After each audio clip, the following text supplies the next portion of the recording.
Undangan sederhana sekelas anak presiden diterima Hotman Paris. Hotman Paris Hutapea menjadi satu di antara tamu undangan di pernikahan Kaisang Pangarep dan Erina Gudono. Tak hanya Hotman saja, bahkan sang putra, Frank Hutapea, juga turut mendapat undangan. Undangan pernikahan Kaisang Pangarep dan Erina Gudono ini pun diunggah oleh Hotman dalam Instagram pribadinya. Pada unggahannya, Hotman Paris Hutapea memperlihatkan dua undangan berwarna putih. Dalam undangan tertera di bagian atas nama calon pengantin Kaisang dan Erina. Sayangnya, Hotman Paris Hutapea tidak menuliskan keterangan apapun di unggahannya pada Senin 5 Desember 2022.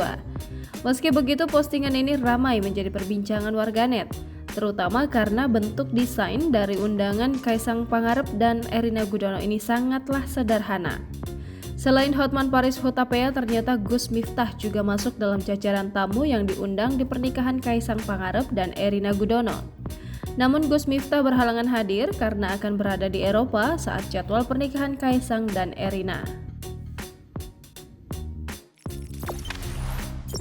Jangan lupa subscribe, share, komen, dan like ya!